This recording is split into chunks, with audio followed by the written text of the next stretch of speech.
Gracias a vosotros, gracias por escucharme, por aceptar mi comunicación, invitarme a este estupendo lugar. Y, como bien has dicho, mi comunicación trata sobre la magia como metafísica práctica en la filosofía de Arthur Schopenhauer. Antes de empezar con el tema en cuestión, voy a hacer una breve introducción, por si acaso, al pensamiento general de Schopenhauer, filósofo alemán del siglo XIX, que se presentó a sí mismo como la culminación del idealismo trascendental kantiano. Su influencia fue más acusada en los siglos XIX y XX por el mundo literario y artístico, aunque últimamente está, creo que, divulgándose mucho más que en otros tiempos. Fue leído por figuras de la talla de Goethe, de Wagner, de Tolstoy, Mann o nuestro Unamuno, ¿no? Borges, Pío Baroja. Y, como decía, siguió en su filosofía la epistemología de Kant. Kant, en el siglo XVIII, a finales, estableció que solo podemos conocer fenómenos, nunca cosas en sí o noúmenos. Los fenómenos son los objetos que nuestra mente es capaz de percibir y que ordenan nuestras formas de conocer, ordenan el espacio, el tiempo y según unas categorías. Schopenhauer sigue a grandes rasgos estas tesis y afirmará que el mundo es nuestra representación, es decir, es un conjunto de fenómenos que ordenamos mentalmente en espacio, tiempo y según la ley de causalidad. Estas son formas a priori del cerebro animal y humano, pero además del conocimiento de los objetos externos, poseemos los seres humanos cierto conocimiento de nuestra cosa en sí o noúmeno. Nuestra cosa en sí, en la autoconciencia, se nos muestra como voluntad. Nuestro ser más íntimo es la voluntad que se manifiesta en nuestro impulso de desear y de seguir vivos. Schopenhauer pretendió así superar a Kant y defendió que esta voluntad de vivir que podemos hallar en nuestra autoconciencia es análogamente la misma en todos los seres de la naturaleza. Es decir, la base metafísica, el noúmeno o la realidad en sí de todo lo natural es la voluntad de vivir. Una fuerza vital que late tras los minerales, las fuerzas de la naturaleza, la vida vegetal y animal y, en fin, impulsa a todos los seres a mantenerse vivos y desear. Pero a pesar de plantear una filosofía sistemática bastante clásica en este sentido, Schopenhauer destacó en la historia de la filosofía por tratar un tema poco habitual en la reflexión filosófica que podríamos denominar temas parapsicológicos. Escribió un pequeño capítulo dedicado a la magia, precisamente, sobre la voluntad de la naturaleza, de 1836, que, por cierto, tradujo Unamuno al español y sigue siendo la edición más habitual. Y en Parerga y Paralipómena, ya de 1851, escribió un ensayo llamado Ensayo sobre las visiones de fantasmas, que trataba en realidad sobre los fenómenos sobrenaturales, por llamarlos de alguna manera, en general. Ambas aportaciones están muy influidas por Franz Anton Mesmer, quien escribió en 1766 sobre el influjo de los planetas en el cuerpo humano. La obra fundacional del llamado mesmerismo, o tal y como lo conocía Schopenhauer, magnetismo animal. Mesmer proponía que todo el universo está atravesado por un fluido magnético, metafísico, que sería el principio vital o el alma universal de todos los seres, y que provocaría, al estar obstruido o reprimido, las enfermedades o patologías que padecemos los seres humanos. Este fluido podría ser alterado por un médico o magnetizador, entre comillas, que lo puede manipular de cara a acabar con la enfermedad de su paciente. En sus inicios, la técnica de Mesmer incluía el uso de una ingesta de preparados de hierro para el paciente y el uso de imanes por parte del curandero, ¿no?, del sanador. Y este magnetismo mineral, alquímico, en cierta medida, pronto se tornó magnetismo animal. Era el mero deseo, a través de ciertos rituales del médico, el que era capaz de alterar el éter magnético del paciente y hacerlo fluir de tal manera que acabara la enfermedad.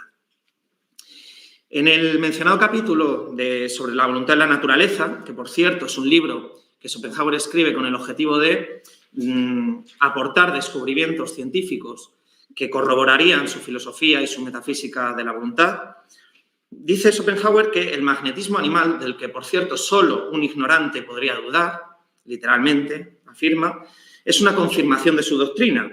El agente real, la causa real de los extraños fenómenos que podemos ver en el mesmerismo o en el magnetismo animal, como los trances mesméricos, estos fenómenos de curación, no es otro que la voluntad del magnetizador.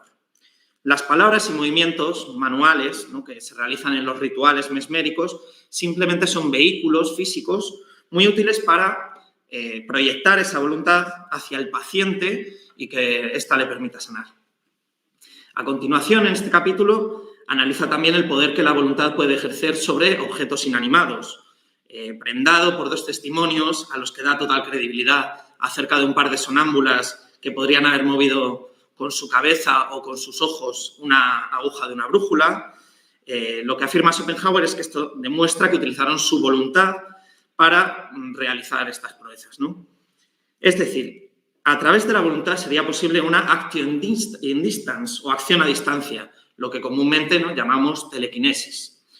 Leo a continuación. La voluntad, que he establecido, dice Schopenhauer, como cosa en sí, lo único real en toda existencia, el núcleo de la naturaleza, a partir del individuo humano, en el magnetismo animal y por sobre este, cumple cosas que no cabe explicar, según el enlace causal, esto es, conforme a la ley del curso de la naturaleza, y que llega hasta suprimir, en cierto modo, esta ley, ejerciendo una efectiva action distance, mostrando con ello un dominio sobrenatural, esto es, metafísico, sobre la naturaleza. Asimismo, en el ensayo sobre las visiones de fantasmas, sostiene la posibilidad de la clarividencia y la telepatía en individuos que están en ese trance mesmérico o en estado de sonambulismo, que serían capaces de percibir a distancia, o sea, una passio in distance, tanto en lo que se refiere al tiempo como al espacio, así como ser partícipes de los pensamientos o sensaciones de otra persona. Lo observado en el magnetismo animal, concluye Schopenhauer, es análogo a lo que tradicionalmente se ha atribuido a parte de la magia, la cual caracteriza de la siguiente manera. La magia consiste en una acción inmediata de nuestra voluntad que está liberada de las condiciones causales de la acción física, es decir, del contacto en el más amplio sentido de la palabra. Magnetismo animal, curas simpatéticas, magia, segunda visión, sueño perceptivo, visión espectral y visiones de todas estas clases son fenómenos afines, ramas de un mismo tronco y ofrecen indicios seguros e irrefutables de un nexo entre los seres fundado en un orden de cosas totalmente diferente al de la naturaleza. Podemos apreciar, por tanto, aquí la voluntad actuando como cosa en sí o noúmeno que subyace a todos esos fenómenos que llamamos en su conjunto naturaleza. La voluntad sería capaz de quebrar los límites del espacio, el tiempo y la influencia física, que al fin y al cabo son el sostén, ¿no?, de las leyes de la naturaleza. Unas leyes que serían necesarias desde un punto de vista de los fenómenos, pero que la voluntad podría romper. Y se presenta en este sentido como algo sobrenatural. Haciendo suya la expresión de Francis Bacon, Schopenhauer afirma que la magia es una suerte de metafísica práctica, empírica o experimental, pues nos muestra el influjo de la voluntad que se puede ejercer sobre la naturaleza sin necesidad de un enlace causal físico. Tengamos en cuenta que con esto Schopenhauer está rompiendo muchos presupuestos del siglo XIX, un siglo que vio crecer la física de Newton, el auge del positivismo, el darwinismo, etc.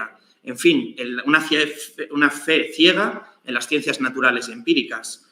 Está abriendo la posibilidad de que podamos utilizar a nuestra discreción lo sobrenatural o metafísico que hay en la naturaleza para romper los enlaces causales que esta presenta a un nivel natural o físico.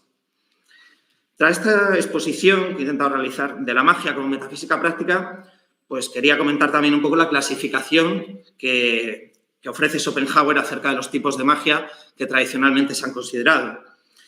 En primer lugar, la manifestación mágica que más le interesa a Schopenhauer y que considera un hecho contrastado de la ciencia médica es esta cura simpática que se produciría en el magnetismo animal. La simpatía es una manifestación empírica de la identidad metafísica de la voluntad detrás de la diversidad física de los fenómenos. Tras lo fenoménico, esto confirma, de nuevo, que hay la voluntad de vivir detrás del médico o magnetizador que influye en sus pacientes.